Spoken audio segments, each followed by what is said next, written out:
Bueno, pues vamos a iniciar ya la sesión de hoy del ciclo de webinarios que estamos organizando desde el Centro de Educación Ambiental de la Comunitat Valenciana sobre residuos, ¿vale?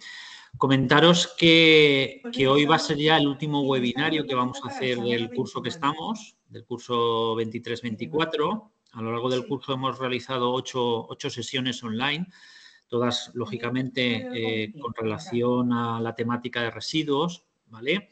Hoy, como os comento, va a ser la última. De cara al curso que viene, pues estamos ya un poco preparando lo que será el programa de webinarios, porque la intención es continuar con este tipo de actividades, con este ciclo de webinarios, y seguir ampliando un poco el tema de los contenidos relativos a residuos, ¿vale? Ya os iremos informando en su momento de las nuevas sesiones que se realizarán el curso que viene.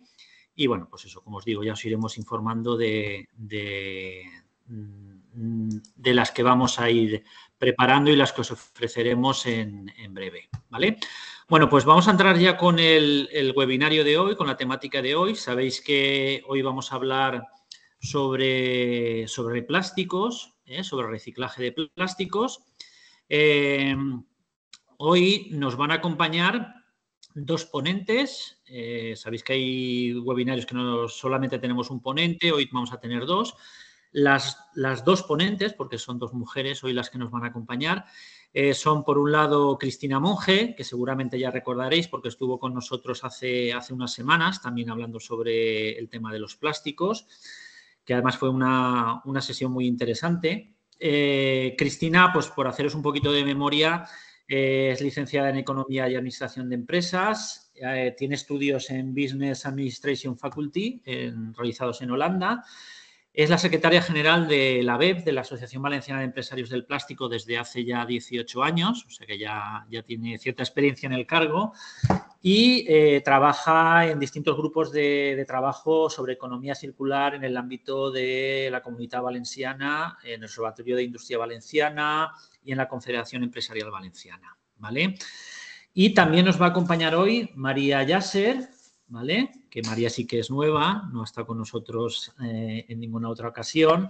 María tiene el grado de Ciencias Ambientales por la Universidad de Valencia, es máster en Ingeniería Ambiental también por la Universidad de Valencia y la Universidad Politécnica. Desde el año 2022 está trabajando como investigadora en el grupo de packaging y de reciclado del Departamento de Economía Circular y Medio Ambiente de AIMPLAS, y es experta en el área de análisis del ciclo de vida, huella de carbono y economía circular, y colabora con distintas empresas en el sector del desarrollo de proyectos y +D+I, lógicamente en la temática que vamos a hablar hoy, en la temática de envasados y de plásticos, ¿vale? Bueno, pues yo por mi parte nada más. Le voy a dar paso primero a María, que va a ser la primera ponente que vamos a tener hoy.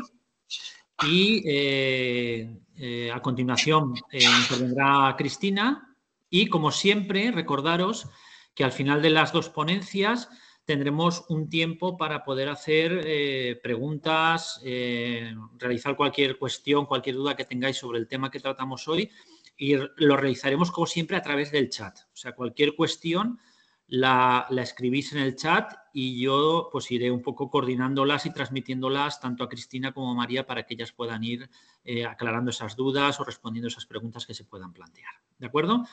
Pues nada más, le doy paso a María y os dejo en sus manos. Hasta ahora.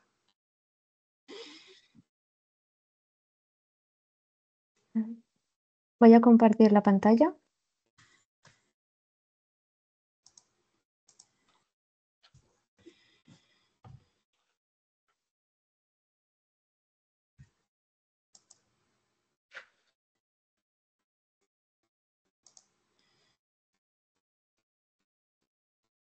Ahora se ve, María.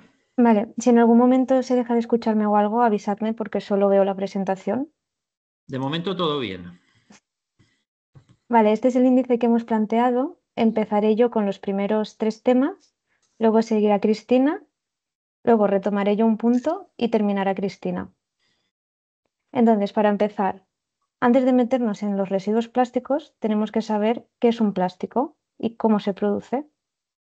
En el año 2022 se produjeron a nivel mundial más de 400 millones de toneladas de plástico, de los cuales en Europa se produjeron el 14%. Ha ido aumentando con el paso de los años, como veremos a continuación, pero el aspecto positivo es que la producción de plásticos circulares ha aumentado mucho más que la de plásticos fósiles, siendo un 10% la producción mundial. ¿Qué es un plástico circular? Se entiende como plástico circular aquel que proviene de reciclado, tanto mecánico como químico, y aquel plástico que es un bioplástico.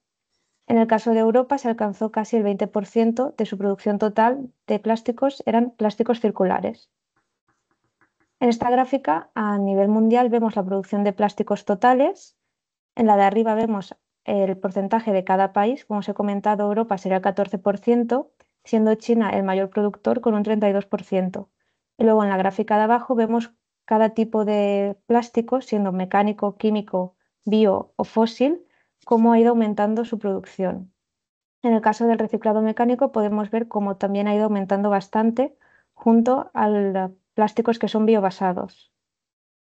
En el caso de Europa, la producción total de plásticos ha ido oscilando a lo largo de los años. Ha habido años que ha habido más, ha habido años que es menor, pero la de reciclado mecánico postconsumo es la que más ha aumentado en comparación y la de bioplásticos también ha ido aumentando. El reciclado químico sigue estando bajito, pero cada año va aumentando un poquito más. En esta gráfica podemos ver tanto a nivel de Europa como a nivel global los diferentes tipos de plásticos producidos y en concreto esos plásticos producidos por reciclado mecánico, químico y bioplásticos, que serían ese componente circular que hemos dicho que ha ido aumentando bastante desde estos últimos años. Luego, ¿qué es un plástico? Un plástico está compuesto por polímeros y por aditivos, que los aditivos son los que otorgan o mejoran las propiedades de esos polímeros. Esto hace que se puedan utilizar en diferentes sectores debido a las buenas propiedades de los plásticos. Entonces, ¿qué es un polímero? Un polímero sería aquella sustancia química que está formada por monómeros que al unirse crean una serie de propiedades y dan lugar a ese polímero que sería el plástico. Cuando más cadenas de monómeros tiene, va pasando de monómero a dímero, a trímero, oligómero, hasta finalmente polímero, que es lo que conocemos como plástico. Luego, los aditivos, como he comentado, es ese compuesto químico que se utiliza se añade a los polímeros para obtener o mejorar unas propiedades determinadas. Normalmente el porcentaje de aditivos suele ser muy pequeñito, entre 0,5 y 5% respecto al polímero total, pero hay algunos casos concretos, por ejemplo, para los retardantes de llamas, donde el aditivo sí que está presente en prácticamente la mitad del plástico. Algunos ejemplos serían, por ejemplo, para facilitar el procesado de ese plástico, se utilizaría un aditivo que sería estabilizante y lubricante. Si lo que queremos es modificar las propiedades mecánicas, utilizaríamos un plastificante y cargas reforzantes. Si queremos que el plástico tenga protección contra los agentes biológicos, añadiríamos un aditivo que sea fungicida y biocida. Y así un sinfín de aditivos, dependiendo de las propiedades que queramos obtener o mejorar. ¿Qué ocurre también con los aditivos? Que puede ser que si no lo añades en la cantidad exacta, produzca efectos no deseados sobre el resultado final. Por eso es muy importante afinar esa formulación del plástico. Además, al unir dos aditivos pueden producir un efecto sinergético y potenciar el efecto de los mismos. Como inconveniente tendríamos que a veces hay algunos aditivos que pueden suponer un impedimento para el reciclado, ya que aquí entraríamos en lo que se llaman sustancias heredadas, que estas no se pierden y se mantienen a lo largo de toda la vida del plástico. ¿En qué sectores podemos encontrar plásticos? Bueno, principalmente en el sector del envase, el del packaging, siendo más de la mitad, seguido por el sector de la construcción y luego el de los coches, el de los coches. Luego también lo podemos encontrar en sectores eléctricos, agricultura, en el sector doméstico y otros. Esta gráfica es a nivel de Europa. Luego, podemos diferenciar diferentes tipos de plásticos. Según naturaleza, tendríamos los termoplásticos, termoestables y elastómeros. Y dependería de la temperatura de fusión del plástico. Si una vez se ha fundido, se puede volver a sus propiedades originales o por el contrario, se pierden. Y luego, según aplicación, tendríamos los plásticos estándares, los técnicos, los especiales y los de altas prestaciones. Luego, una vez explicados el producto inicial, los plásticos, pasamos a los residuos plásticos. ¿Qué es un residuo? Como bien sabéis, un residuo es aquella sustancia u objeto del cual su poseedor se desprenga o tenga la obligación de desprenderse, o que sea un material o producto que ya ha terminado su fase de vida útil y se ha convertido en residuo. Podemos diferenciar dos tipos de residuos, los residuos preconsumo y los postconsumo. Los preconsumos son aquellos residuos que se producen antes de consumirse el producto y los postconsumos serían aquellos que se producen después de haber consumido ese producto. Por ejemplo, podría ser una botella.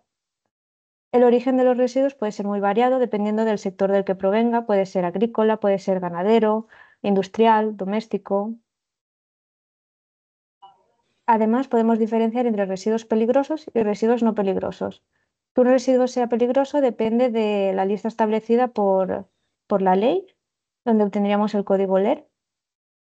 Y dependiendo del sector del que venga ese residuo, el residuo va a tener unas características u otras. Por ejemplo, la suciedad y la limpieza. No es lo mismo un residuo plástico que venga del sector agricultura que el que venga del sector industrial, por ejemplo. Además, también tendríamos como característica que el residuo sea homogéneo o heterogéneo, que vaya mezclado o sea un único tipo de plástico y que esté degradado o que no esté degradado. Tipos de reciclajes. Como sabéis, convencionalmente teníamos la primera pirámide donde se presta mucha poca atención a la prevención y se focalizaban los esfuerzos a eliminar esos residuos, principalmente en vertedero. Tras las últimas leyes, se pretende cambiar esa pirámide, invertirla y dedicar todo nuestro esfuerzo a prevenir la aparición de ese residuo. Si aparece, bueno, pues prepararlo para que pueda ser reutilizable, que ya ha terminado su fase de reutilizable o no puede ser posible, que pueda ser reciclado. Si no se puede reciclar, que vaya a una recuperación energética y ya como último recurso, que terminara su vida en un vertedero. Entonces, atendiendo a esto, queremos que ese residuo pase a ser un recurso. Para ello entra la valorización. ¿Qué es la valorización? Es obtener valor de ese residuo en forma de materia o energía sin perjudicar ni a personas ni al medio ambiente. Entonces, en este punto entraría el reciclado, ya que el reciclado es una operación de valorización mediante la cual los materiales, los residuos se transforman en nuevos productos, materiales o sustancias que pueden tener otra finalidad que no sea la del producto original.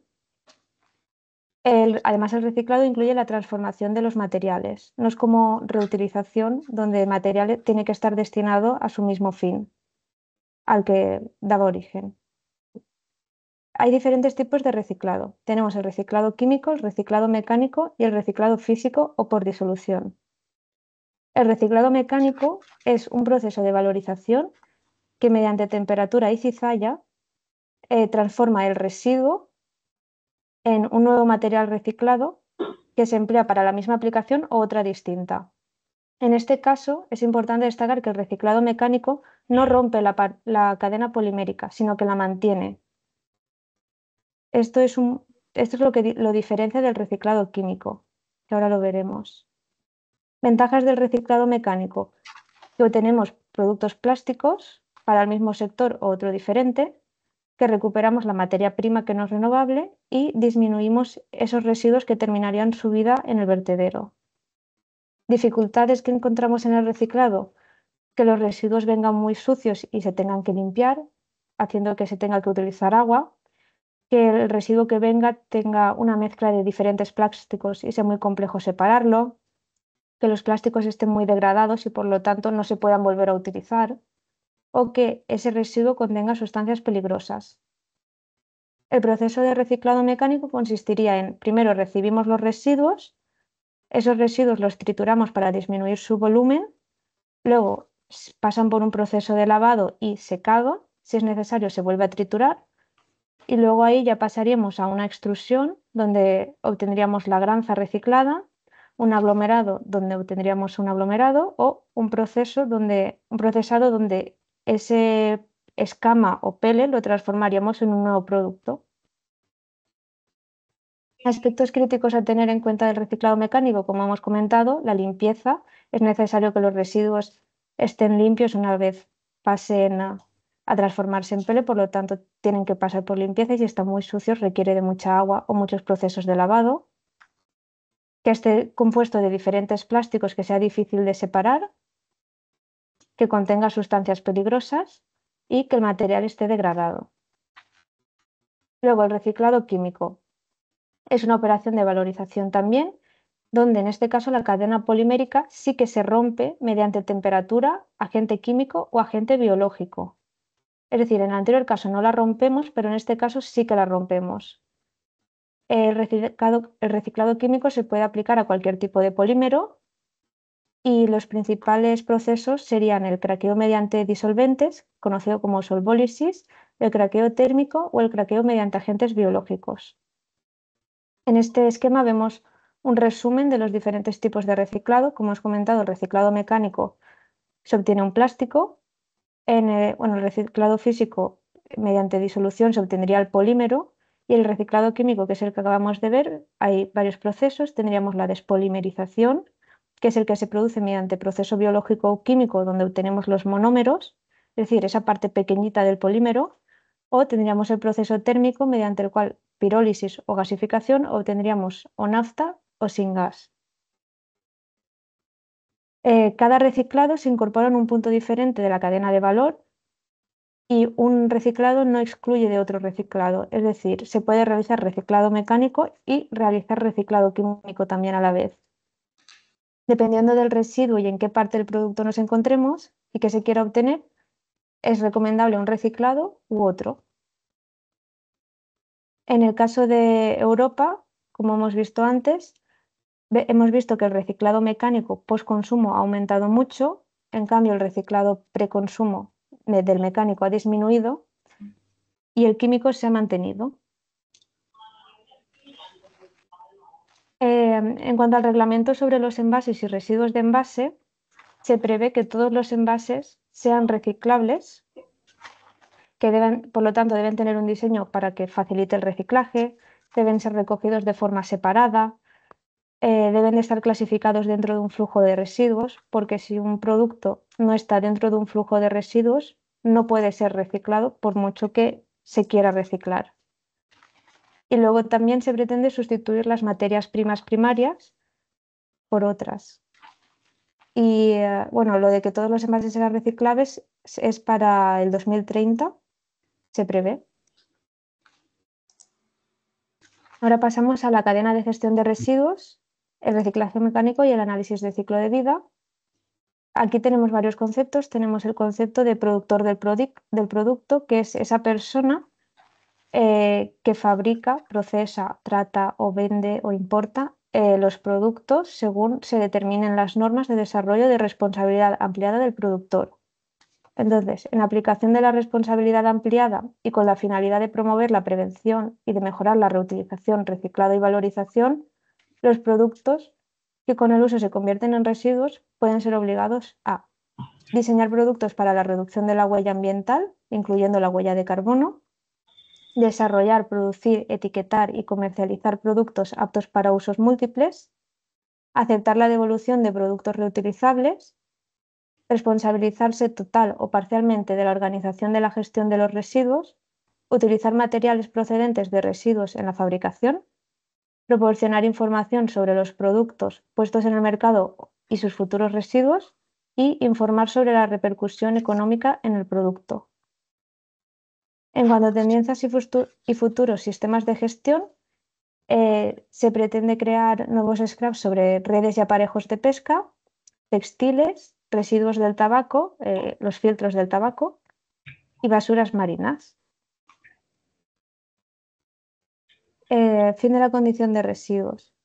Hay determinados tipos de residuos que pueden ser considerados dentro de esta categoría siempre que se cumplan con unas condiciones que impone la ley.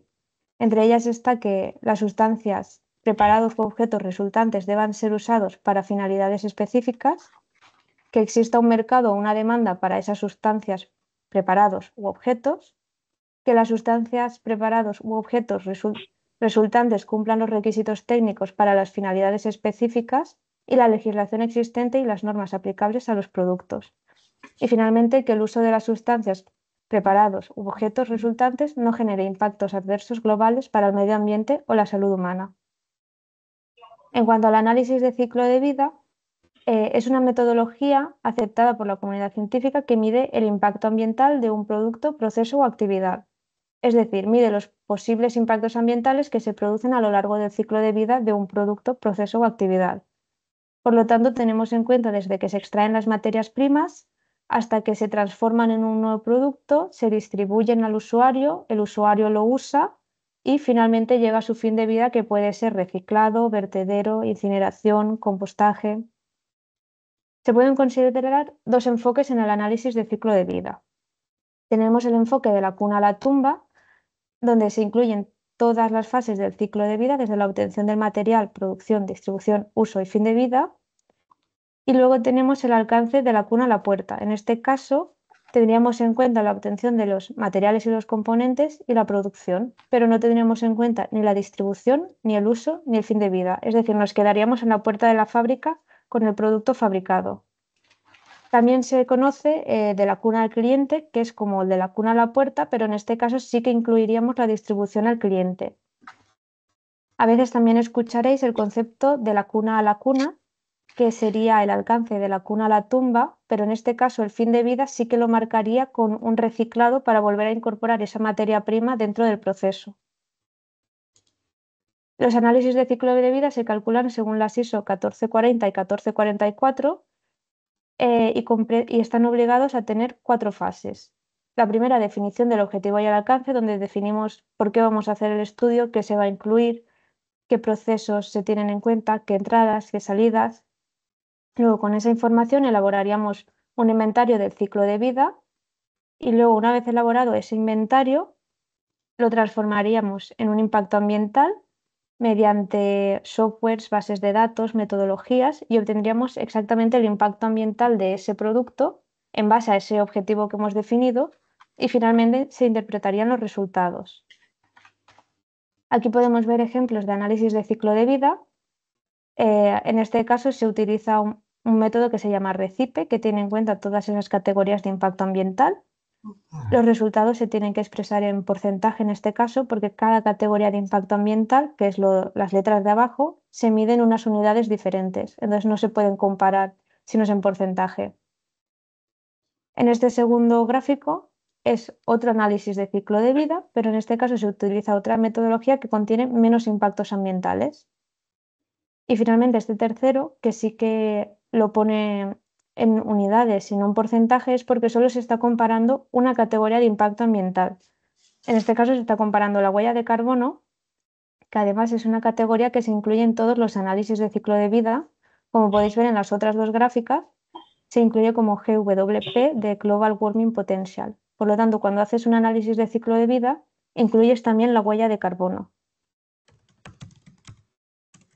En este caso, aquí podemos ver un ejemplo de una comparación de diferentes botellas, donde se cambiaba el porcentaje de plástico reciclado o bioplástico para evaluar si, en cuanto a huella de carbono y peso, el producto mejoraba o empeoraba.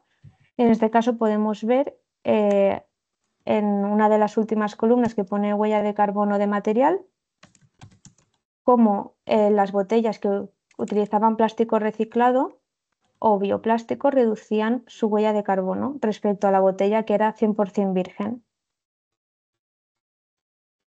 Bueno, espera, que ahora le toca a Cristina. A ver. ¿Cristina? Sí. Dejo de compartir para que puedas compartir. Fenomenal. Lo estáis viendo ya, ¿verdad? Sí. Fenomenal.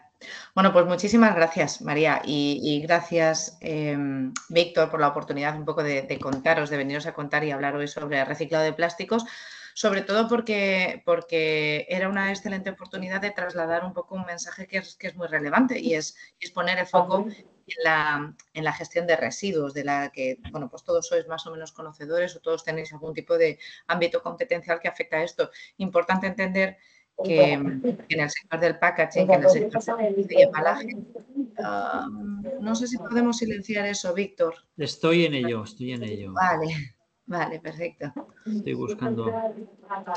Porque lo más importante al final es que entendamos que el problema no está en los materiales en sí mismo, y lo vamos a ver ahora en cómo la legislación pues está enfocando este tema. El problema no son los materiales, sino la gestión del residuo, ¿no? La intensa legislación y normativa que se ha publicado en el ámbito autonómico, nacional, europeo y que ahora os voy a contar, pues tiene mucho que ver con el enfoque hacia la gestión de los residuos.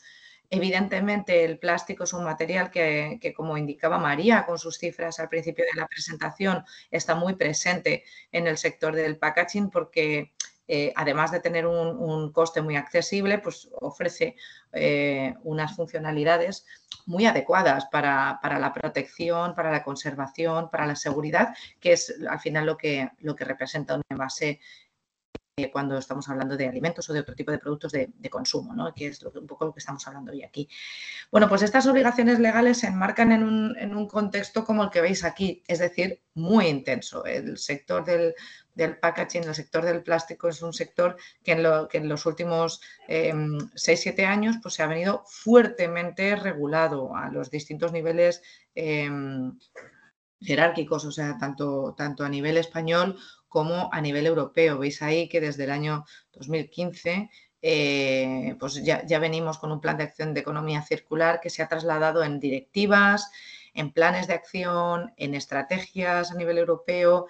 Muy recientemente, y nos vamos a centrar mucho, lo veis ahí punteado, el borrador de Reglamento Europeo de Envases. El texto ya está consolidado, por eso vamos a poder hablar de él de una manera más concreta y además de manera más definitiva, aunque todavía no ha pasado el proceso de aprobación y, por tanto, de entrada en vigor. Si bien es cierto que fijaros que está haciendo Europa ya está regulando en gestión de residuos de una manera cortoplacista, lo hace a través de un reglamento que será de obligado cumplimiento en el momento de su aprobación y de manera directa en los países miembros, es decir, que no tendremos que esperar, como otras veces, pues la directiva, por ejemplo, europea de envases y embalajes, a su transposición al contexto nacional.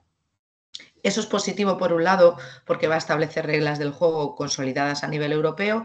Sin embargo, como veis a la derecha, pues la legislación española ha seguido su trámite y desde la Estrategia de Economía Circular hasta más recientemente, finales del año pasado, que se aprobó el Real Decreto de Envases y Residuos de Envases, pues ha tomado la iniciativa legislativa. Eso nos da hoy un esquema un poco incierto en el sector de la gestión de los residuos y de los envases, porque mirad, la legislación española se ha adelantado en cierta manera a la europea y posiblemente requiera adaptarse a esos objetivos y restricciones marcadas por esta, aunque en muchos aspectos es incluso más restrictiva que la europea. ¿Y cuál es esa foto, ¿no? de cómo está el texto del borrador de reglamento europeo y las restricciones del Real Decreto? Pues mira, me lo voy a saltar un poquito, ahora vuelvo hacia atrás, pero para que veáis más o menos el contexto donde nos vamos a situar. Por un lado, lo que el reglamento dice, por otro lado, lo que el Real Decreto establece. Y como veis, pues tanto en temporalidad como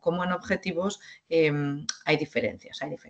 Y esto va a exigir pues, de una homogeneización por parte del legislador español. Pero vuelvo atrás porque, mirad, lo que más importante me parece que es que entendamos es cuáles son los objetivos generales de todo este marco legislativo, desde la directiva SUB del Single Use Plastic, que también lo comentamos en la jornada anterior, la Ley de Residuos a nivel nacional, el Real Decreto de Envases, el Reglamento Europeo ahora, cuyas siglas como veis aquí es PPWR para referencias que hagamos a lo largo de la presentación o que podáis encontrar por internet. ¿Cuáles son esos objetivos? Pues mira, son 6 fundamentalmente, 1 de carácter transversal y 5 de tipo específico. ¿Qué es lo que busca el legislador? ¿Qué es lo que busca la Unión Europea y de ahí hacia abajo? Primero, la reciclabilidad.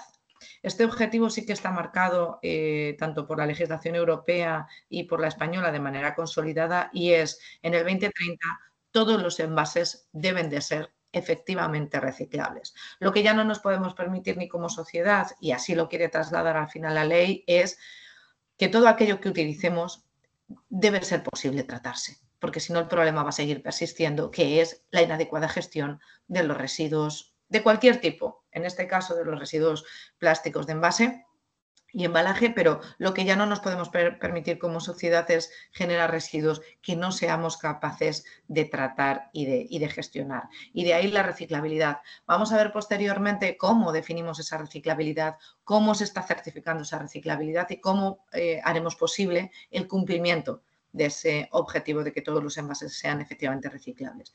Y en cuanto a objetivos específicos con carácter transversal, ¿qué es lo que busca toda esta legislación?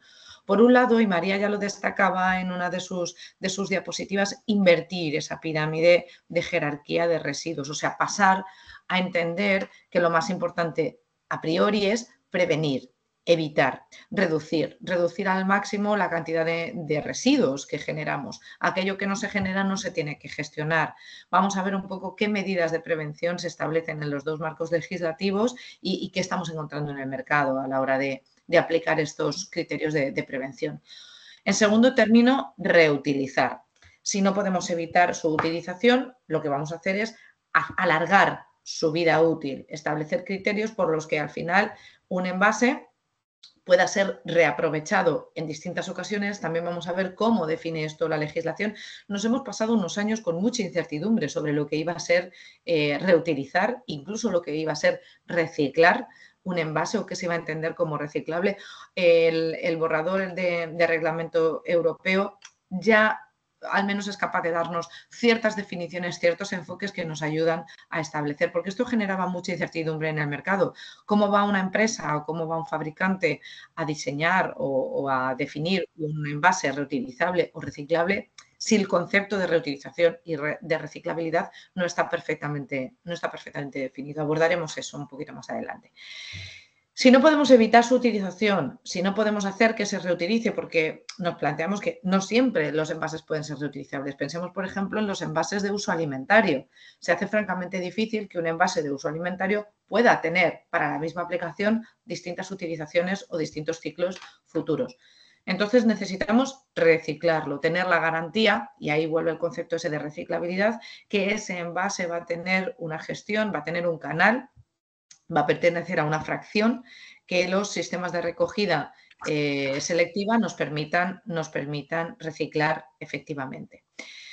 Esto va a conducir al siguiente de los objetivos, que es garantizar que ese reciclaje se vuelve a aplicar a productos en su segunda vida. El contenido en material reciclado, que como saben también, pues es un objetivo marcado por la legislación y que también vamos a abordar. Y por último, el tema del compostaje. Y aquí me voy a detener porque pese a la definición que daba mi compañera María sobre los, lo llamaba plásticos circulares, ¿no? De aquellos que están fabricados con biobasados o compostables o biodegradables, bueno, pues yo tengo una opinión personal y me gustaría trasladarles en qué medida un envase compostable termina siendo un envase circular, de alguna manera, si lo podemos denominar así, o al menos un envase que se puede gestionar al final de su vida útil. Lo veremos ahora. Bueno, pues estos son un poco los 5 objetivos concretos y el objetivo general de reciclabilidad que la ley, las leyes en su contexto promueven. Lo hacen a través de estas medidas específicas. Lo vemos aquí en la reducción de envases, en la reutilización, en la reciclabilidad y en el contenido en material reciclado. En un escenario temporal que además veis que no coincide, mientras España está abordando quizás un contexto un poquito más cortoplacista, con plazos máximos hasta 2035 en algunas de las medidas, Europa en este reglamento ya ha querido ser más ambicioso y hablar incluso de objetivos que se programan a lo largo del tiempo y que van desde este 2025 hasta el 2040 en cada uno de esos conceptos. Como os decía, pues en muchos casos España ha sido más restrictiva. Por ejemplo, si pensamos en los objetivos de reducción de envases, España ya tiene objetivos para 2025 que la Unión Europea todavía no contempla, y en 2030, por ejemplo, España ya marca objetivos cuantitativos del 15%, mientras que Europa todavía mantiene porcentajes algo más reducidos del 5%. Pero vamos a ir viendo un poco todos estos objetivos, cómo poder entenderlos. Para nosotros es clave, que es tremendamente pesado conocer todos estos detalles, pero al final lo importante es que entendamos hacia dónde va la legislación a la hora de entender qué tipo de residuos nos vamos a encontrar en el mercado y, por tanto, qué tipo de residuos vamos a tener que gestionar y recomendar o promover. Para empezar, el Real Decreto de Envases y Residuos de Envases a nivel nacional, por ejemplo, lo que marca son incluso objetivos de reciclado, o sea, tasas de reciclado. Ya pone la presión un poco sobre el sistema en su conjunto. El sistema en su conjunto debería ser capaz de minimizar la cantidad de residuos que generamos. Lo hace por tipo de material, como veis ahí, plástico, madera, metales ferrosos, aluminio, etcétera. Estas presentaciones, por supuesto, si no lo hemos dicho, lo decimos, Víctor, que las van a poder disponer de ellas, como ya lo hiciéramos en el webinar de Ecodiseño. Sí, lo he compartido en el chat. Fenomenal. Así es que hay detalles en los que no voy a entrar porque las cifras las tenéis ahí. Es para mí más importante pues que entendamos los conceptos. ¿Qué es lo que quiere el legislador? Es que seamos capaces de minimizar el impacto que tenemos a nivel medioambiental con el mínimo número de residuos que generemos, ¿vale? Incluso poniendo este tipo de tasas, aunque todavía no queda muy claro cómo pretende cumplir esto, porque veis que hace una referencia al año, ¿ves? Al año respecto a 2010, por ejemplo, aquí a nivel, a la columna derecha arriba, veis que esos objetivos de reducción de envases están marcados ya en relación a un año concreto, ¿vale? Tanto para 2025 como para 2030, el objetivo es que haya una reducción de la gestión de envases bastante significativa. En esa primera estrategia o en ese primer objetivo, que es el de prevenir, lo encontraréis también como reducción, minimización de envases, que no tienen más por fin que asegurar que los envases que pongamos en el mercado son estrictamente necesarios para cumplir la función de seguridad, protección, transporte, etcétera, necesario para el producto en concreto. Y veis ahí que a nivel europeo están hablando de un 5, de un 10 y de un 15 progresivamente, con una referencia a las cifras de 2018. Sin embargo, España pues tiene objetivos más ambiciosos, que son ese 13 y 15%. Además de la reducción de un 20%. A veces también estos objetivos están marcados para productos concretos, en el número de botellas de bebidas de plástico de un solo uso que se comercialicen. Aquí el legislador nacional pues ha sido mucho más incisivo respecto a un tipo de producto en particular, que son las botellas de bebida de plástico de un solo uso. Otras restricciones a la comercialización por tipos de envases, pues por ejemplo a los envases agrupados, al envase plástico de un solo uso para frutas y hortalizas no procesadas, a canales específicos, canal Oreca, por ejemplo, canal de la distribución comercial, etcétera. Los envases para hoteles o las bolsas de plástico muy ligeras. También una restricción a la comercialización de todo este tipo de productos. ¿Eso qué va a hacer al final? Pues que la restricción a la comercialización reduce asimismo la generación de residuos de ese tipo de envases. Al hablar de reciclabilidad, ¿cómo ha gestionado a nivel europeo el legislador esto de la reciclabilidad? Porque decir que un envase es reciclable o no es un concepto un poco complejo, ya que la reciclabilidad del producto en sí mismo depende de cómo se vaya a gestionar, y el cómo depende del dónde, y el dónde tiene que ver con los sistemas de recogida, por ejemplo, que se dispongan a nivel de cada comunidad o a nivel de cada región o de cada país, incluso los sistemas habilitados, las fracciones que se gestionan, etcétera, además de las propias características del producto. Bueno, pues veis ahí que hay una graduación, hay un objetivo hasta 2038 sobre cómo se va a medir esa reciclabilidad y qué estadios de esa reciclabilidad se van a aceptar.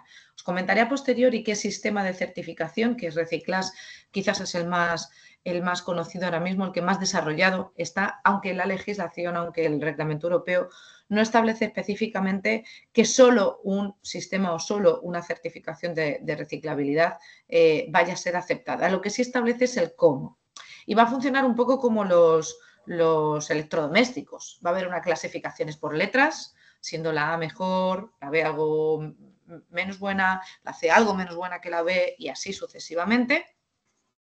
Y solo determinadas calidades de reciclabilidad a esos niveles A, B y C serán aceptadas a lo largo del tiempo. Al final lo que vamos a hacer es ponerle una nota a los envases, garantizando con ello que se han evaluado una serie de características de ese envase que luego también comentaremos, pues que son relacionadas, por ejemplo, pues con el material del que esté fabricado, el diseño, el objetivo, el tipo de producto y la gestión, el canal a través del cual luego se va a gestionar, ¿vale? Todo esto tiene mucho que ver con el ecodiseño. Os invito a ver el webinar que Víctor nos presentaba al principio y que hicimos hace unas semanas precisamente orientadas al ecodiseño. El ecodiseño va a ser el instrumento, la forma en la que al final vamos a ser capaces de reformular aquellos envases que lo requieran, un concepto de envase que cumpla con este criterio de reciclabilidad y, por supuesto, poniendo el foco a nivel temporal en ese 2030 en el que todos los envases deben de ser efectivamente reciclables, si bien es verdad, como veis ahí, que se van a admitir grados de reciclabilidad un poco más generosos que lo que luego vendrá a ser esa mayor restricción a partir de 2038. Hemos hablado de prevenir, minimizar, hemos hablado de reciclabilidad, hacer que los envases sean efectivamente reciclables, que se puedan gestionar al final de su vida útil. Otro concepto es la reutilización, otro objetivo es la reutilización. Voy a insistir mucho en esto porque para el legislador es importante que distingamos cada uno de estos términos porque, como veis, tienen objetivos diferenciables y hay veces que hablamos de ellos un poco de manera indiferente, ¿no? Consideramos reutilizar pues todo aquello que vayamos a gestionar. No, reutilizar es todo aquello que se conciba y se diseñe para poner en el mercado y pueda ser bien reutilizado, es decir, vuelto a utilizar o rellenado en múltiples ocasiones. ¿Vale? Además que haya sido concebido para un número mayor de viajes o de rotaciones en condiciones de uso normal. Fijaros que esta definición de reutilizable no disponíamos de ella antes del reglamento europeo. Así es que es importante que este reglamento haya venido un poco a aclarar qué se va a entender, ¿vale? Por reutilizable. Además, va a ser un envase que se pueda vaciar, descargar y ser reacondicionado sin que el embalaje sufra daños que impidan su reutilización, garantizando seguridad e higiene, así como el etiquetado del envase. Esto es importante. Luego ya han empezado a surgir, el propio Aimplus ya tiene un certificado de reutilización, Design to be Reusable by Aimplus. Aquí tenéis el link al que podéis acceder. No es un certificado que la legislación avale, es decir, no es exigible por la legislación, pero desde luego es un instrumento, es un certificado objetivable que se puede utilizar de manera objetiva, puesto que la credibilidad lo da que sea un tercero quien determine que ese envase cumple con una serie de características asociadas a una norma UNE que hable de la reutilización de ese envase en las condiciones del concepto que hemos visto anteriormente. Ese concepto de reutilización, seguimos en el concepto de reutilizable. En el caso europeo, como veíamos en el cuadro anterior y aquí en detalle, pues también tiene objetivos, ¿vale? Objetivos por tipología de producto, bebidas alcohólicas y no alcohólicas, envases terciarios y cajas de agrupación. Y en cada escenario temporal, 2030 y 2040, pues objetivos de porcentajes de envases que deben ser de esta tipología, envases reutilizables que cumplan con la definición que hemos puesto en la diapositiva anterior. ¿Qué es lo que nos estamos encontrando en el mercado? Pues básicamente este tipo de soluciones, sistemas que se denominan sistemas refill, tanto en el punto de venta como en envases primarios y secundarios. Veis este envase de aquí de Pantene, por ejemplo, en el que al final hay un envase principal que es la botella metálica, que se convierte en reutilizable, y un envase secundario monouso, que es un envase de film flexible, por ejemplo, film plástico flexible, pues que tiene un mejor almacenaje, genera una cantidad de residuo menor porque la cantidad de material utilizado es menor, etcétera, etcétera. Entonces, este tipo de sistemas de refill conducen a una menor gestión de residuos porque el residuo que no se puede reutilizar pesa menos o contiene menos cantidad de material. Lo mismo lo vemos con soluciones como esta de aquí a la derecha. Veis que esto ya lo tenemos incluso en supermercados como Mercadona, que ya tenemos un envase principal más robusto, que las cápsulas interiores, que son las que contienen el producto, en este caso, por ejemplo, las cremas faciales, son cápsulas refill. Entonces, la cantidad de material y el volumen del material utilizado en esta cápsula refill es mucho menor que el envase principal, que se convierte en reutilizable, y son las cápsulas las que se utilizan para reponer la cantidad de producto, ¿vale? En este concepto de reutilización, seguimos en el concepto de reutilización. A nivel nacional, ¿qué nos encontramos? Pues nos encontramos aspectos un poco diferentes. Fijaros, el legislador nacional ha querido dirigir este tipo de soluciones de reutilización no solo al producto, sino también ha hecho responsable al consumidor y se ha focalizado en la distribución. Estos objetivos, por ejemplo, todos los establecimientos de alimentación que vendan a granel alimentos y bebidas deberán aceptar el uso de recipientes reutilizables, pero se deposita en el consumidor la responsabilidad de acondicionarlo y limpiarlo, es decir, de ponerlo en las condiciones adecuadas para su gestión, para su reutilización. Lo mismo, desde el 1 de enero del 27, las superficies comerciales, en función de los metros cuadrados de los que dispongan, tendrán que tener un número de referencias de envases reutilizables a su disposición, a disposición del consumidor. No determina necesariamente cuáles, sí que sean referencias de bebidas, eso sí, pero no determina cuáles. Solo un porcentaje de los envases de bebidas que el supermercado venda tendrán que tener esta consideración de reutilizable en el concepto que hemos descrito previamente. También habla del canal Horeca. Veis que al final se centra en canales de distribución, canal Horeca, canal supermercados o tipos de alimentos que se vendan, en este caso alimentos a granel o bebidas, ¿vale? Como veis, y reincido un poco en esto, porque como veis en estos objetivos y en los marcados anteriormente son objetivos diferentes, marcados por la legislación europea, marcados por la legislación nacional, y a nosotros como ciudadanos españoles o como administración española nos corresponderá cumplir con ambos porque la legislación nacional es de obligado cumplimiento, no va en contra de la europea, pero la europea se va a publicar en formato reglamento y por tanto tendrá efectividad en el marco normativo español inmediatamente de su aprobación. Si hablamos de la compostabilidad, y aquí quería detenerme un poco, como os he dicho antes, me resulta primordial reincidir en una idea que ya lo hicimos en el de ecodiseño. Un envase compostable, lo mismo me da que sea biodegradable también, biodegradable o compostable, ¿es bueno, es sostenible o es medioambientalmente mejor por sí mismo? No. No, un producto compostable o un envase compostable o biodegradable, su bondad se le atribuye a la gestión de su residuo. Por tanto, un envase compostable, como cualquiera de los que tenéis aquí, estas cápsulas de café, estas bolsas, estos vasos, depositados en el contenedor amarillo, son tratados como un producto ajeno, es decir, como un producto que no se va a gestionar por ese circuito. El circuito del compostable pasa por el envase o por el contenedor de biorresiduos o de fracción orgánica. Ahí es donde va a sufrir una gestión adecuada porque va a formar parte de ese compost, de esas plantas de tratamiento de compostaje industrial, donde este tipo de productos se va a someter a las condiciones de temperatura y humedad necesarias para su degradación, para su compostabilidad.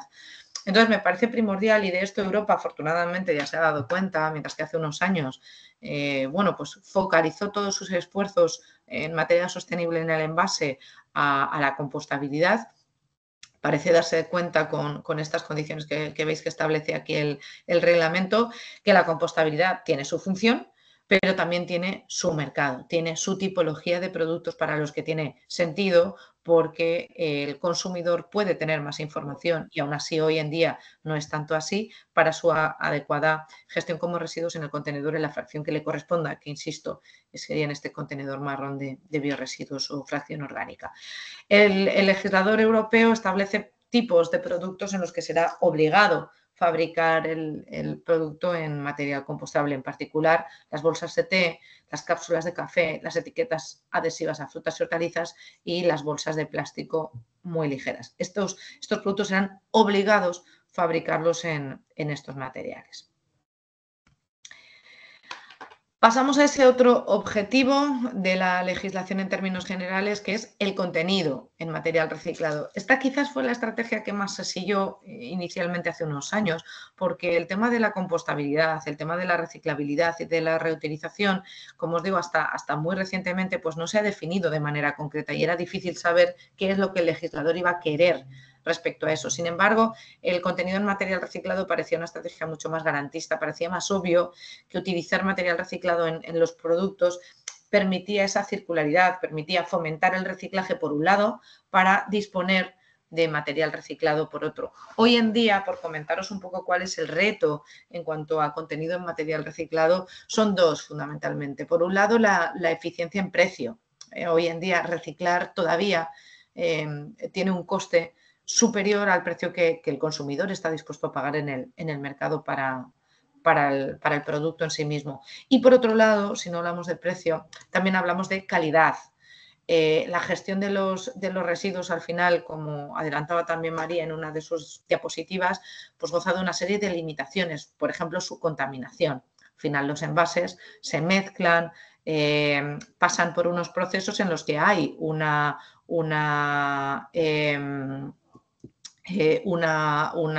contaminación que afecta luego a la calidad del reciclado. Entonces, en esa calidad del reciclado es importante que luego nos demos cuenta que la calidad de ese resultado no va a ser tan necesaria. Dame un minutito, por favor, un segundo.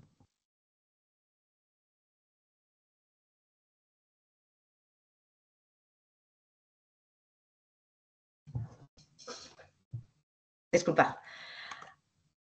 Bueno, pues ese contenido en material reciclado, como veis aquí a nivel europeo, marca unos objetivos en 2030 y 2040 para tipologías de envases para los que sí que va a ser obligatorio contener un porcentaje de material reciclado postconsumo en particular. Y me detengo aquí por si acaso hay alguien que tenga dudas sobre de postconsumo, postindustrial. Postconsumo es todo lo que viene de los contenedores, de toda la gestión del residuo sólido urbano a través de los contenedores de selección o del contenedor de la fracción mixta. Y postindustrial, pues es todo aquello que no termina saliendo a fabricación, pues por ejemplo, mermas de fabricación, rebabas de productos, etcétera, que no, o bordes de los envases, por ejemplo, termoconformados, etcétera, que todo esto no ha pasado por el canal de distribución, por tanto no ha pasado como residuo. Y ese tipo de residuos sí que contiene pues una cantidad una calidad bastante mayor, puesto que no ha sufrido la contaminación o no ha sufrido tanta contaminación como los procesos de gestión de residuos sólido urbano. El contenido mínimo de material se ha centrado mucho en el sector alimentación en los envases de PET, pues como las botellas o las bandejas de carne. Estos son envases de PET, porque el PET es el único material a día de hoy que la EFSA, que la Agencia Nacional Europea de Seguridad, acepta como material en contacto con alimento. Acepta otros materiales siempre y cuando se gestionen en circuitos cerrados, que se llaman, es decir, que no estemos hablando de una recogida selectiva por contenedores, por ejemplo, por la contenerización en calle, sino que son circuitos donde el residuo se recoge de manera específica y es tratado de esa forma en circuito cerrado. Ya hay sistemas de circuito cerrado, por ejemplo, en botellería, los famosos bottle to bottle, o en bandejas, también denominados tray to tray circuitos. Pues estos son los objetivos a nivel europeo. Y aquí, perdón, abajo tenéis los objetivos a nivel nacional, que ya aborda otra tipología de productos, no solo los envases de PET, pues también los frascos, las garrafas o artículos similares, las películas de plástico o los film retráctiles, los revestimientos, los sacos, etcétera. Hay también porcentajes que van orientados a la obligación, ¿no?, de un contenido mínimo en material reciclado. Insisto que aquí, en cuanto a contenido de material reciclado, las limitaciones están fundamentalmente y hoy en día en el precio, en la calidad y también, no lo he mencionado, en la cantidad. Hay ciertos productos de consumo masivo, por ejemplo, pues los envases de productos de limpieza o de higiene, que requerirían de una cantidad de material reciclado que hoy en día no se dispone en el sistema en la calidad necesaria, me refiero. Porque hoy en día todavía los ratios de reciclabilidad son demasiado bajos como para ofrecer al mercado la cantidad de material reciclado que se necesitaría para cumplir con estas obligaciones, que si bien es cierto son obligaciones futuras y tenemos todavía un margen temporal para alcanzarlas. Deteniéndonos un poco en ese contenido en material reciclado, cuáles son las obligaciones, las restricciones, las tendencias, porque como os decía es quizás el ámbito que más desarrollado está, es más tipos de residuos nos vamos a encontrar con contenido en material reciclado. Un poco a nivel detalle, esto es lo que nos decía la gráfica anterior, como veis ahí, a nivel español, a nivel del Real Decreto, en la columna de la derecha, los envases de PET deben contener al menos un 25% de material reciclado. Hoy en día el mercado ya está superando con creces esas cifras. Hoy en día casi todas las botellas de plástico, muchas de las botellas de plástico, por ejemplo, de agua o de refrescos, pues ya contienen, por ejemplo, veis ahí la imagen, un 100% de plástico reciclado post-consumo en su fabricación, ¿vale? O sea que en ese requisito en particular el mercado va por delante de la legislación significativamente. Otros envases de plásticos distintos del PET, un 20% determina el Real Decreto. Y esto va a ser cercano a lo imposible en el 2025, porque como os decía, salvo por los circuitos cerrados, hoy en día el resto de materiales, polipropileno, polietileno, polietilenos de alta, de baja, etcétera, no son materiales aptos para el contacto alimentario de acuerdo a la legislación en seguridad, salvo que sean circuitos cerrados. Hoy en día no hay tantos circuitos cerrados como para generar ese volumen de material reciclado que permita incluir en todos los envases de plásticos distintos del PET un 20% de contenido. No hay reciclado suficiente a día de hoy en este sentido. Para el 2030 encima, pues el objetivo sube a ese 30%. En el ámbito europeo, por ejemplo, pues habla también de envases PET aptos para el contacto alimentario, excepto botellas, pues por lo tanto bandejas, fundamentalmente bandejas, envases distintos de PET, pues esos otros materiales, ese polietileno, ese polipropileno del que hablábamos fundamentalmente. Las botellas de plástico para bebidas de un solo uso también tienen una obligación en contener material reciclado y otros envases de plástico. Fijaros que aquí, por ejemplo, esos otros envases de plástico, la legislación europea en ese punto particular sí que es más exigente para 2030 que lo sería la española y, por tanto, primaría la europea. Los mismos objetivos, pues más ambiciosos en cuanto al porcentaje para 2040. Los envases en contacto con alimentos, os lo adelantaba ya un poquito, pues esa autorización de la EFSA solo para el PET, que se denomina RPET y proviene de las fracciones de botella y de bandeja. Y estos eran los sistemas cerrados de los que os hablaba anteriormente, ese tray to tray, ese bottle to bottle. Os he traído presentaciones de una feria de la misma semana anterior en Ámsterdam, una feria sobre reciclado de plástico, que hablaban de este tipo de soluciones. Pues, por ejemplo, lo que veis abajo a la derecha, una empresa que se llama Kepler Petaplas, que también tiene presencia aquí en Comunidad Valenciana, esos sistemas cerrados de recogida del residuo para su higienización y vuelta a utilizar en contacto alimentario, que tiene requisitos, como entenderéis, específicos, por ejemplo, los relacionados con la migración del envase al producto, así como la contención, por ejemplo, de sustancias que se puedan considerar peligrosas. Los retos en el sector del contenido en material reciclado, pues mira, actualmente, y está mal escrito, actualmente solo el 20% de los envases son reciclados en Europa. Eso hace que estemos lejos de esas tasas de objetivo de reciclado que nos marca la legislación, y eso hace también que tengamos menos disposición de residuos para introducir material reciclado, o sea, para que eso se convierta de nuevo en materia prima reciclada y poderlo introducir en productos para cumplir estos objetivos de los que estábamos hablando por tipología de productos. Falta de calidad del material reciclado separado en plantas de tratamiento, dada la necesidad de mejorar también los sistemas de recogida, de separación y de infraestructura de reciclaje. Esto es una gran deuda donde el legislador no se está metiendo de manera directa, si lo está haciendo de manera indirecta, pues marca objetivos de tasa de reciclado y para cumplir esos objetivos de tasa de reciclado va a ser necesario que al final las plantas de tratamiento y los sistemas de recogida mejoren sus capacidades en esa recogida, en esa separación y la propia infraestructura conjunta, ¿no? El mercado de materiales plásticos reciclados sufre una tendencia de los precios al alza que no coincide con su competitividad en términos de costes. Cuesta mucho reciclar, el precio al que se puede vender ese reciclado o que acepta el producto para que al consumidor acepte esas condiciones de precio, pues no coincide. Hay que evitar el uso de tintas, de adhesivos, de etiquetas, en general cualquier elemento que dificulte la reciclabilidad de los envases y el coste del reciclado, ¿vale? Porque gran parte de lo que cuesta reciclar tiene que ver con la dificultad que supone limpiar el material o higienizarlo. Favorecer los sistemas de recogida selectiva por fracciones, también esto es especialmente relevante, pese a que a veces vaya a costa un poco del consumidor, que tiene que hacer una importante labor de separación en el ámbito doméstico. Establecer sistemas de clasificación, separación, etiquetado armonizado en el territorio europeo. Uno de los grandes problemas que tiene Europa es que los sistemas de recogida selectiva son claramente diferentes en los distintos territorios. Por ejemplo, mientras que aquí en España somos un país de fracción separada, pues tenemos cerca de 7 contenedores por fracción de residuo. Hay otros países donde solo se discrimina entre residuo seco y residuo húmedo y la separación se produce luego en plantas, no se produce en contenerización. Bueno, cambiar eso a nivel europeo pues es muy complicado y adaptar un sistema de clasificación, separación y etiquetado armonizado, pues implica tener en cuenta esta diferenciación de los sistemas que afecta mucho a cómo se gestiona el residuo.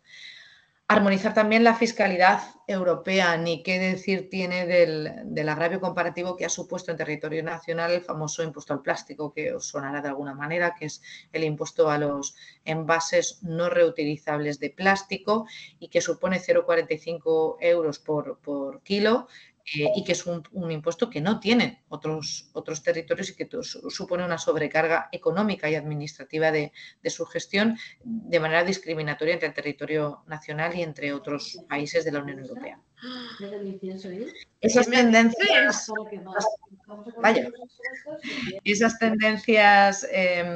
esas tendencias que vemos en el mercado y que os he traído aquí también, lo he dicho, con fotos de imágenes de ferias a las que hemos asistido.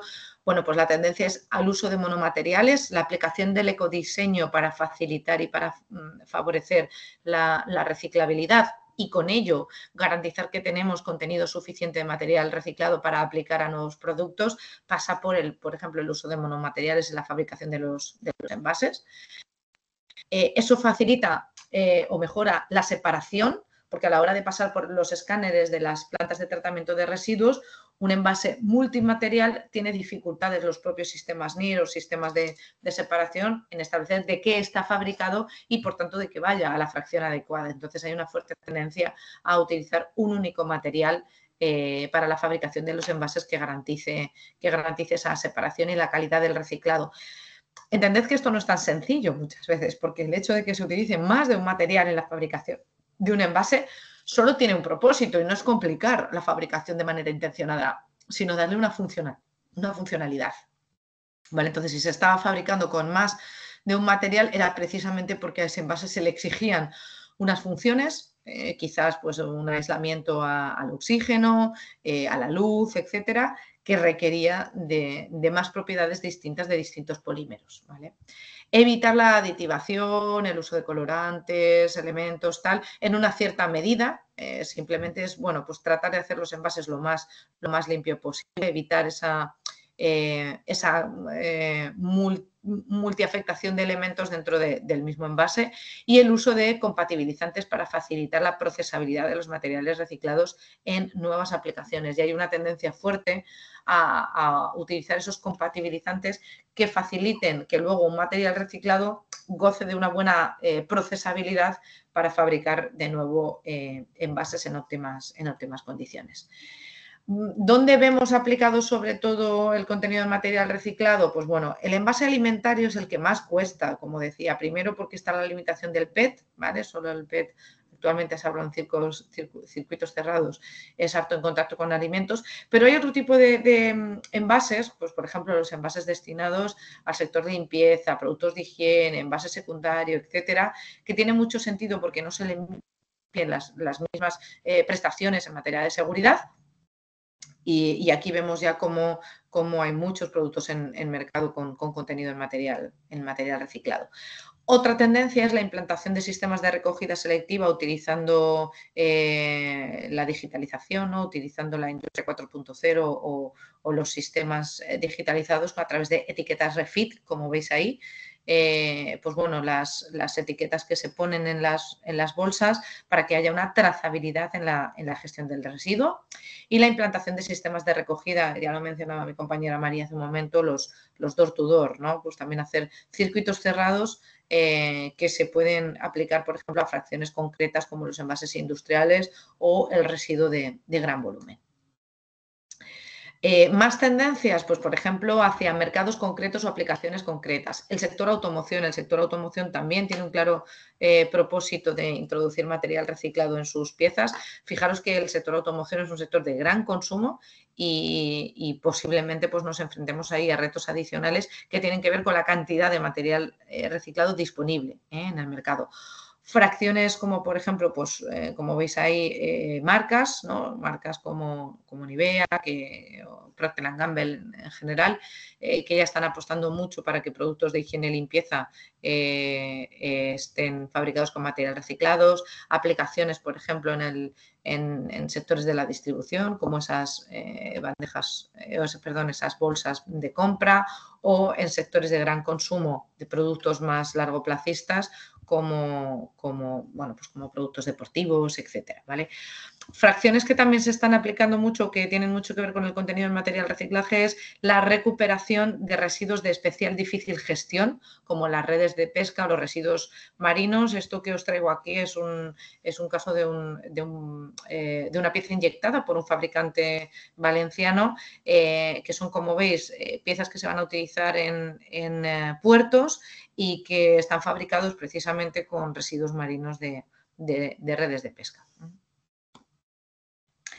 Más tendencias en contenido material reciclado, pues la innovación en sistemas de separación a través de la tecnología NIR, ¿no? A través de estas tecnologías que incluso ya pueden ser a mano o con elementos portátiles como el que veis ahí a mano derecha, que distinguen los distintos tipos de plástico, que es capaz de diferenciar los distintos tipos de plástico a través de esta tecnología. La promoción de scraps, lo ha mencionado antes también mi compañera María, los sistemas colectivos de responsabilidad ampliada del productor. Especialmente pues el Real Decreto de Envases y Residuos de Envase introduce la obligación de este tipo de sistemas para los envases industriales y comerciales, que hasta ahora no lo teníamos.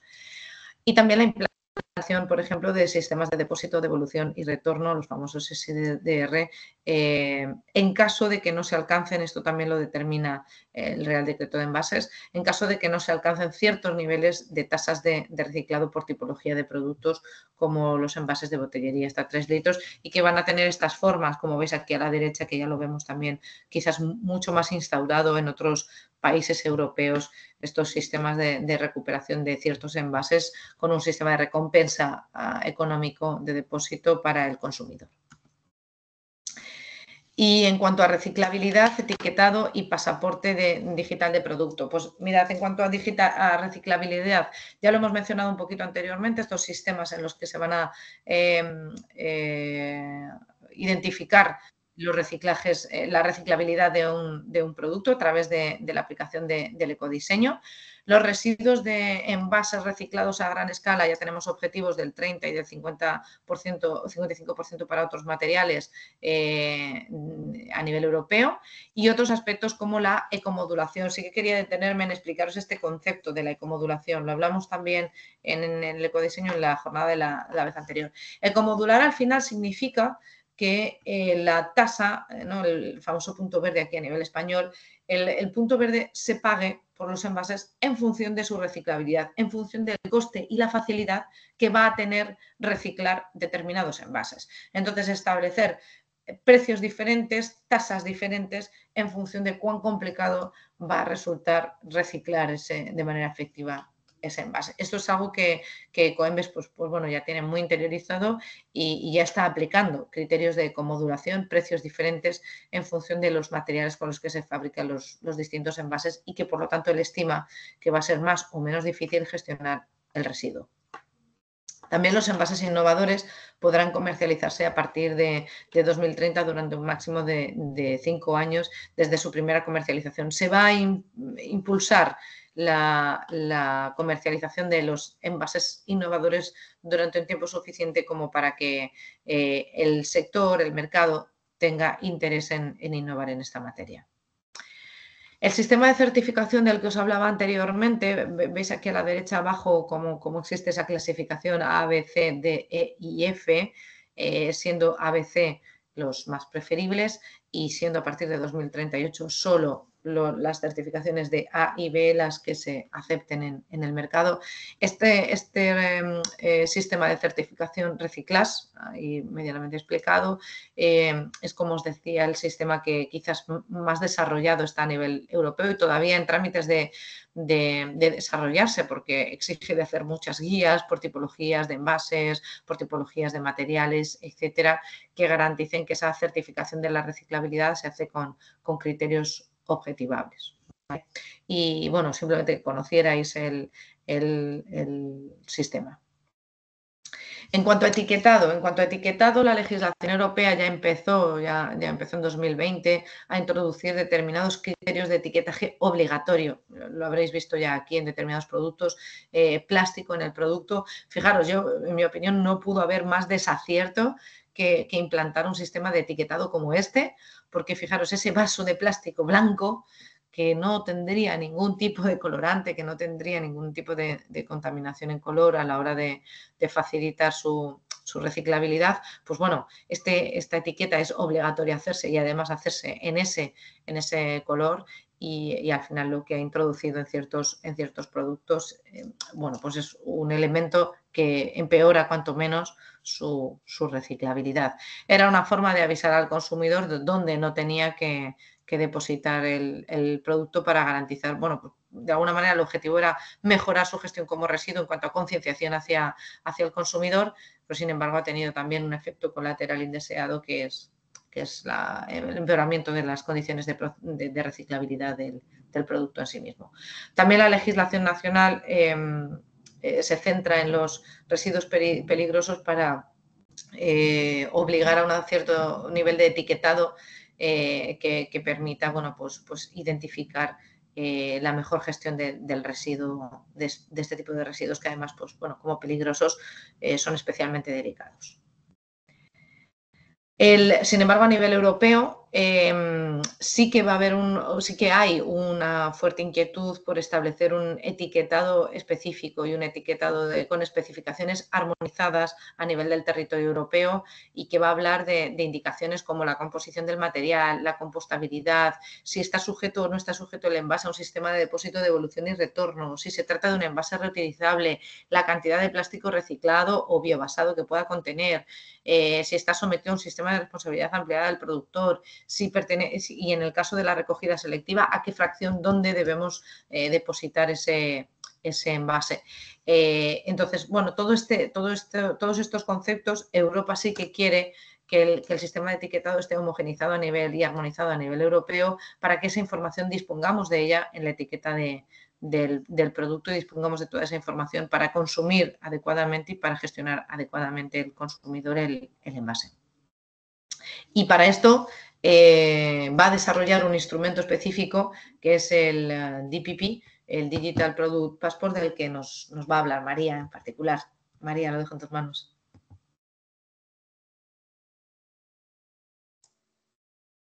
Aprovecho para recordaros que nos quedan 15-20 minutillos.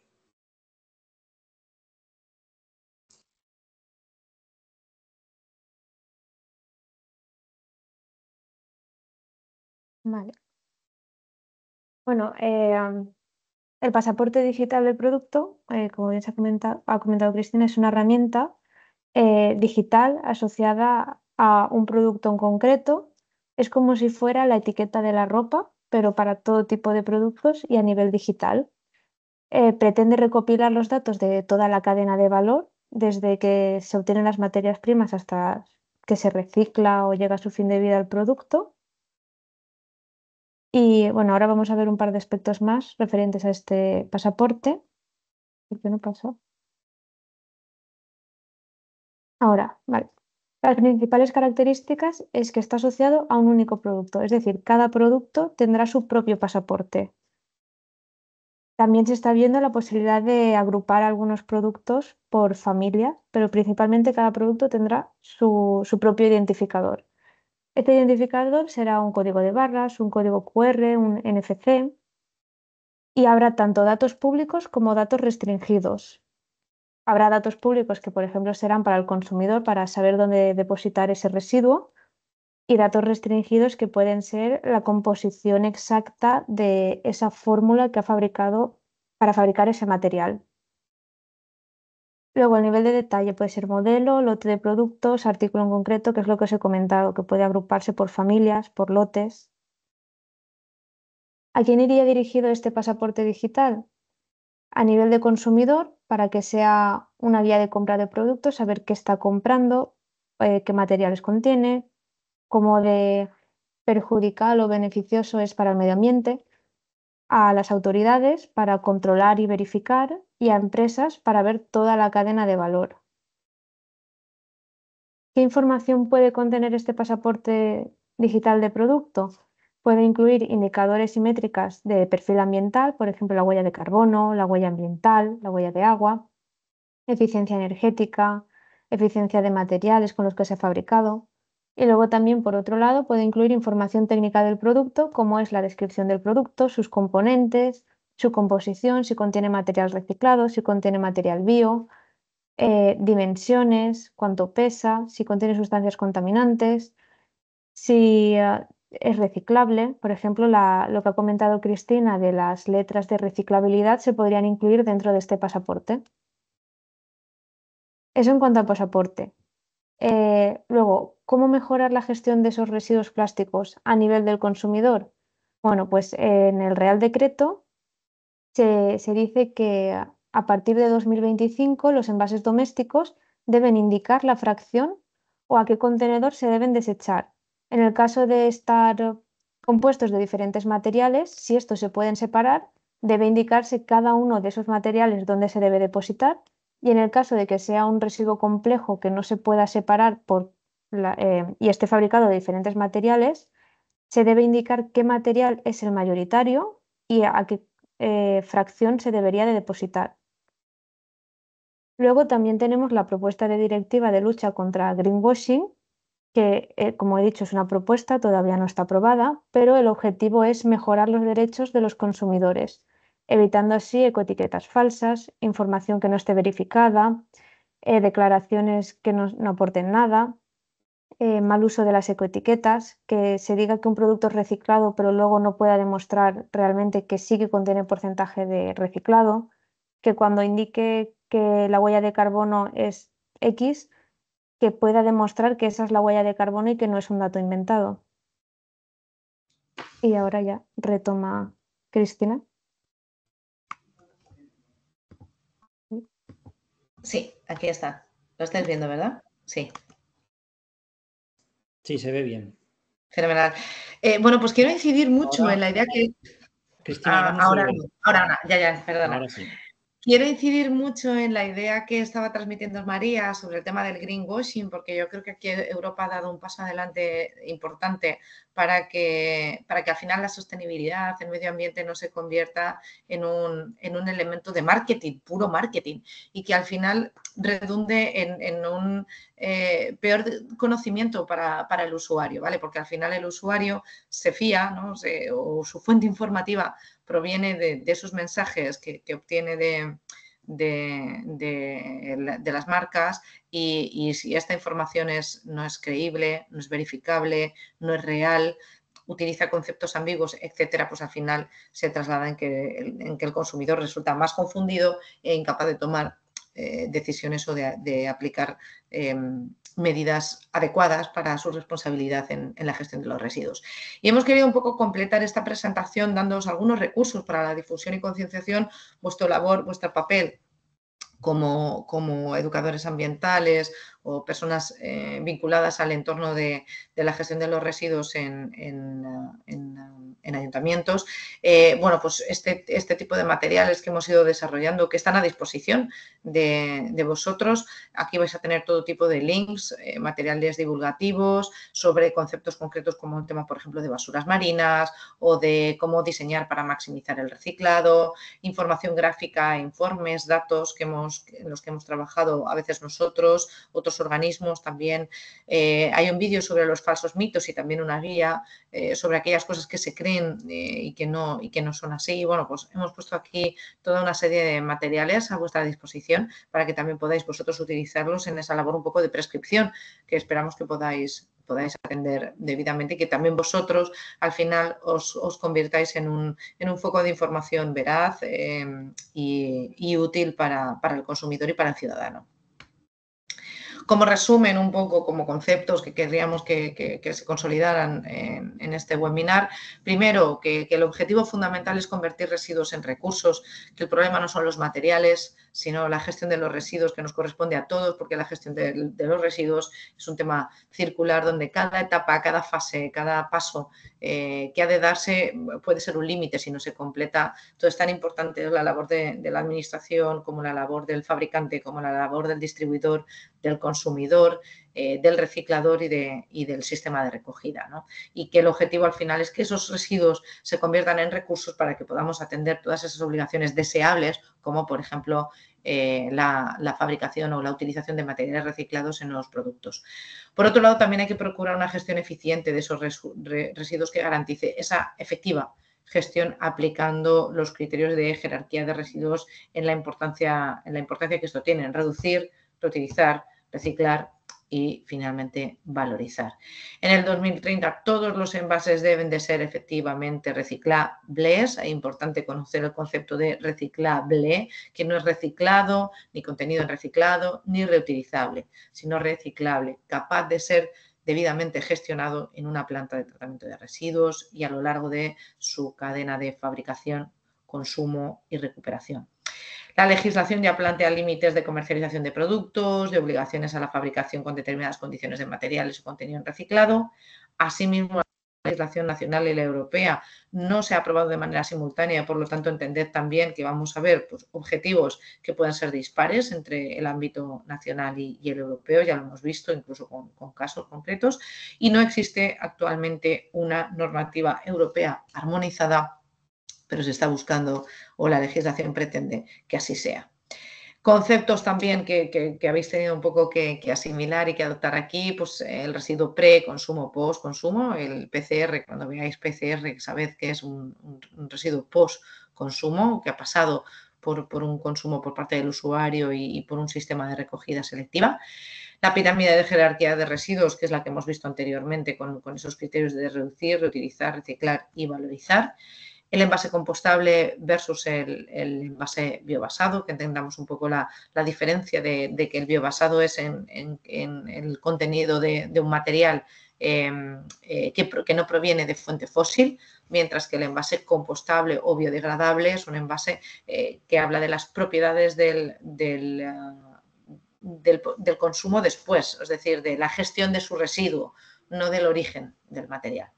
distinguir entre envases reutilizables, reciclables, fabricados fabricados en contenido de material reciclado, los RAP, los sistemas RAP, que sepamos que esto es responsabilidad ampliada del productor, que un scrap es un sistema colectivo de dicha responsabilidad, sistemas colectivos de responsabilidad ampliada del productor, que para el caso de los envases industriales y comerciales ahora mismo se ha promovido mucho el desarrollo de estos sistemas. Ahora mismo existen cerca de 12 sistemas de responsabilidad ampliada del productor, sistemas colectivos para envases industriales y comerciales. Una CV, que nos contaba María, en que consiste en un análisis de ciclo de vida y que nos va a permitir hablar de los parámetros, por ejemplo, de la huella hídrica, de la huella de carbono, en realidad de la huella ambiental de un producto o de una empresa o de un sistema. Las tecnologías NIR, que son estas tecnologías utilizadas en las plantas de tratamiento de residuos para separar materiales a través de rayos infrarrojos. El concepto de ecodiseño, y me remito al anterior webinar para todos aquellos que os interese volver a escucharlo, volver a verlo, que fue grabado como este. La ecomodulación, ese concepto de se paga tasa de reciclado en función de la complejidad, de la dificultad o el coste de la gestión por tipo de material y por tipo de producto. Y el pasaporte digital de producto, el PPD, el DPP, perdón, en inglés, Digital Product Passport, que nos acaba de explicar María y que va a ser un elemento muy útil que se va a desarrollar, que nos va a permitir un poco terminar de cerrar de manera más óptima la gestión de los residuos, porque implica facilitar al consumidor información relevante respecto a los pasos anteriores en la cadena de fabricación y los pasos posteriores en la gestión del residuo de un producto. Y por mi parte, yo creo que hemos sido bastante puntuales en hora, a vuestra disposición. Gracias a todos. Muy bien, pues agradeceros a Cristina y a María las dos ponencias que, bueno, la ponencia compartida que habéis hecho entre las dos, que ha sido muy interesante. Ha habido, bueno, habéis incorporado un montón de información que yo creo que nos vendrá muy bien darle un repaso a la presentación que mañana os haremos llegar por correo electrónico, porque la verdad es que, insisto, habéis aportado un montón de información y tendremos un poco que organizárnosla en la cabeza, pero bueno, muy, muy interesante.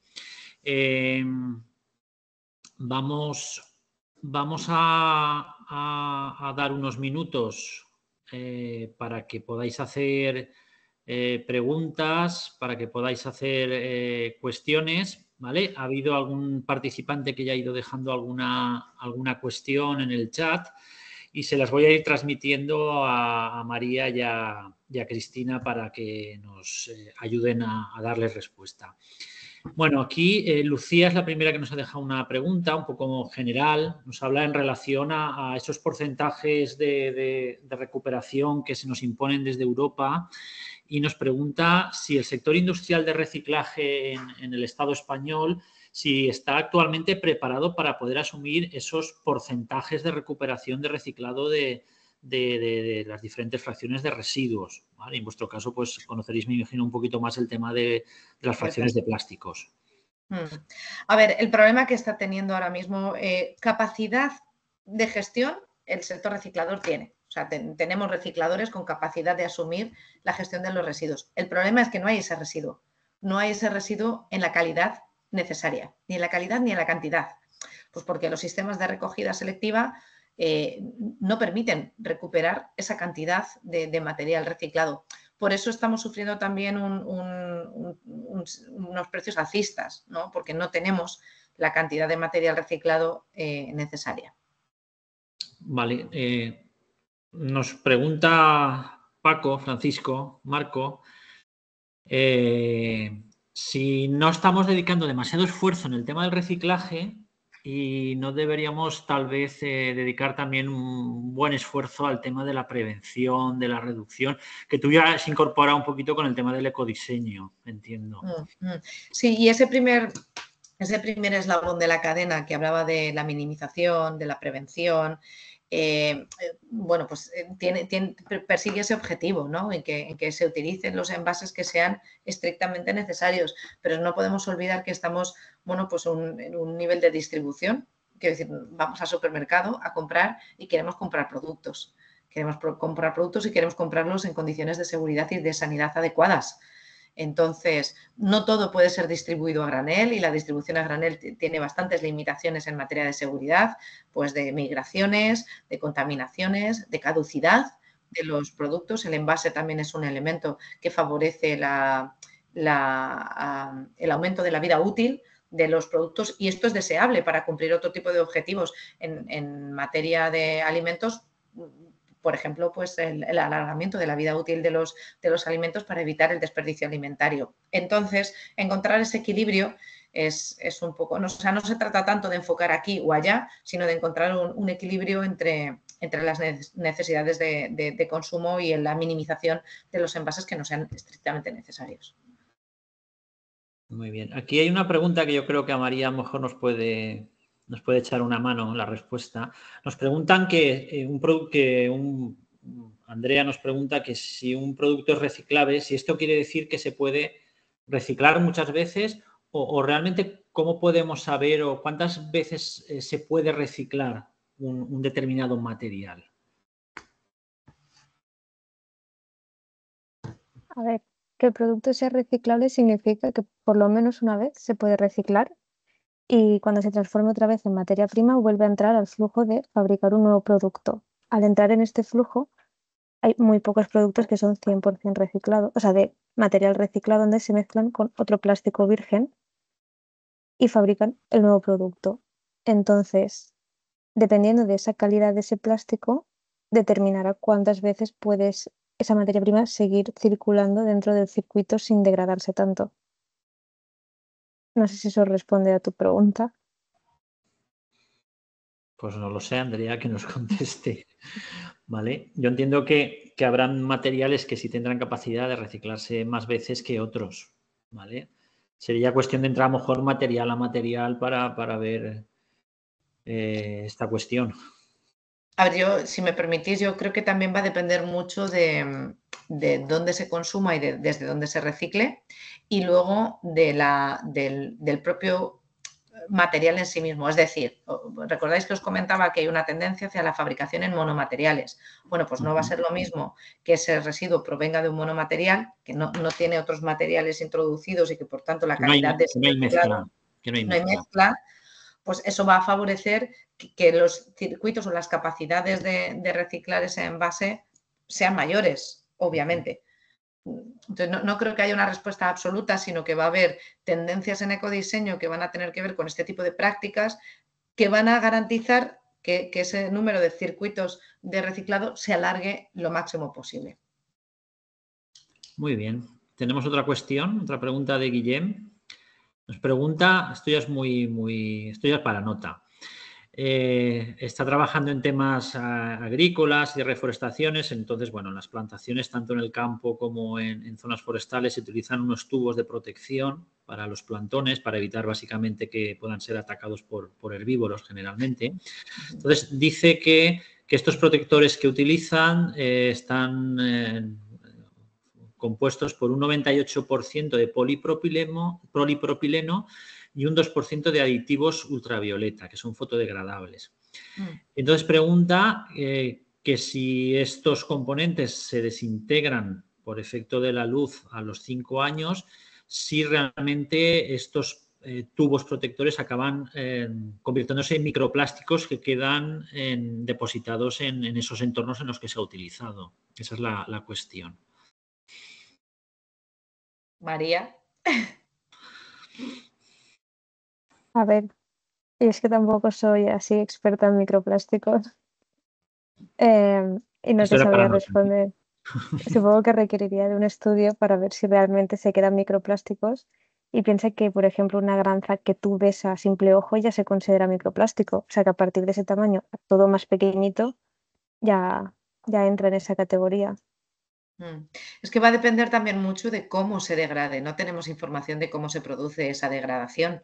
¿En qué se descompone? ¿En qué se descompone exactamente? Normalmente se hacen estudios de migración para determinar en qué condiciones y de qué manera, en qué porcentaje, qué parte de ese contenido se degrada, dónde se deposita. Entiendo que si se degrada en la propia utilización, pues se degradará en el entorno donde es utilizado. Entonces, pues sí, evidentemente, esa parte que se degrade va a quedar en forma de de micro o nanoplásticos. Habría que analizar exactamente cómo se produce esa degradación. Muy bien. Cuestión de ir viendo. De todas maneras, estos protectores de plástico que se utilizan en reforestaciones y también en entornos agrícolas, en campos, sobre todo para proteger frutales y cítricos, etcétera, en muchas ocasiones, sobre todo en entornos forestales, la efectividad a veces es baja por la mala utilización de los mismos, la mala ubicación y la incorrecta fijación de los mismos, ¿vale? Muchas veces te los encuentras por ahí tirados sin llegar a cumplir su función y generando pues un residuo que queda descontrolado y que produce pues bueno los efectos negativos que a nadie nos gusta que produzca, ¿vale? Entonces pues bueno, también es importante el tema este de la utilización de estos protectores de una manera lo más correcta posible, ¿vale? Que muchas veces pues no lo digo por Guillem, que seguro que los utiliza bien, que es el que nos ha hecho las preguntas, pero muchas veces los encuentras por ahí tirados porque no se han enganchado bien al suelo o los tutores que tienen que llevar no se han puesto bien, etcétera, etcétera. Pero bueno, es otro tema que iríamos asociado al que pregunta, pero que bueno, me afecta muy de cerca en muchas ocasiones y me ha parecido interesante comentarlo. De todas maneras, Víctor, yo creo que ahí, por ejemplo, es un tipo de producto que se debería ver cómo hacer una adecuada gestión circular de los mismos. Es decir, a lo mejor tiene sentido fabricarlos en material compostable, porque luego tiene sentido que se recojan a partir de un nivel de degradación X y a través de un sistema de home compost que puedan tener allí mismo. Normalmente no se recogen. O sea, se hace la Claro. plantación, se dejan en campo y ahí se acaba el tema, ¿vale? Entonces luego te los encuentras o que se los ha llevado el viento o si están bien posicionados se van degradando, se van deshaciendo poco a poco, que es lo que preguntaba Guillem, y sí que encuentras trozos más grandes, trozos más pequeños. Entonces lo que comentas tú, a lo mejor utilizar materiales para este tipo de producto que sean biodegradables o sean compostables o que su impacto post-consumo, que sería en este caso, se reduzca lo máximo posible porque pues, son elementos que van a quedar en el medio natural o en el medio agrario, que a fin de cuentas es el que a la comida nos va a llegar desde ahí. Pero mira, no, o sea, cuando te planteo que podría tener sentido fabricarlos en material compostables, no es porque se vayan a dejar ahí, es que ahí no se van a compostar, que era lo que yo trasladaba un poco antes. Sí. Se trataría de fabricarlos en material compostables garantizando que se produce una recogida de los mismos y una gestión. Claro, si un envase, cualquier tipo, cualquier producto, que al final no se recoge y no se gestiona, es un problema en sí mismo, porque el problema es no gestionarlo. Bueno, pues habría que estudiarlo y a lo mejor optar por más materiales biodegradables porque realizar una recogida de esos elementos teniendo en cuenta el entorno en el que están yo lo veo dificultoso. Pues entonces, Víctor, da igual en qué los fabriquemos. Si no los vamos a recoger, compostables o no, no se van a gestionar, porque la compostabilidad no se da en condiciones ambientales. Entonces, si se van a abandonar, tenemos que entender que va a ser un residuo abandonado, sea en lo que lo fabriquemos. Eso va a ser un problema en sí mismo. Sobre todo en el medio natural forestal, ya te digo yo que la inmensa mayoría, por no decir el 100% de las ocasiones, se dejan y se olvidan, tal cual. Pues tendremos el mismo problema que las basuras marinas. Lo mismo. Sí. Un residuo que no se gestiona es un problema en sí mismo. Lo fabriquemos en lo que lo fabriquemos, aunque lo queramos hacer del material que sea. Tenemos que tomar otra conciencia sobre la gestión de los residuos. Bueno, pues en relación a lo que estamos hablando, Guillem nos pregunta si esos elementos que se van degradando, se van fraccionando, esos microplásticos que ya hay estudios que sí que dicen que afectan a la fauna, si también estos microplásticos pueden llegar a afectar a elementos vegetales y más concretamente a algunos que llegamos a consumir como alimentos. ¿Conocéis algún estudio de ese tipo? María, quizás tú. No, yo personalmente no. Sí que tenemos un departamento en AIMPLAS dedicado solo a agricultura, donde trabajan todo este tema de, por ejemplo, hidrogeles y microplásticos y todo, pero yo no. Aprovecho para deciros que tengo una reunión justo ahora y me tengo que desconectar. Lo siento mucho. Vale. Bueno, pues vamos, de todas maneras vamos a acabar ya, porque ya no hay ninguna cuestión más. Agradeceros a María. Nada, muchas gracias, María, por tu participación. Ya si te tienes que desconectar, pues haz marcha. Y a Cristina también agradecerle su participación. Y nada más, recordaros a los participantes que os enviaremos la presentación mañana mismo y agradeceros la participación y recordaros que ya de cara al curso que viene ya os iremos informando de las nuevas sesiones que iremos realizando. Nada, muchas gracias y que paséis buen verano. Hasta la próxima. Gracias, Víctor. Gracias a todos.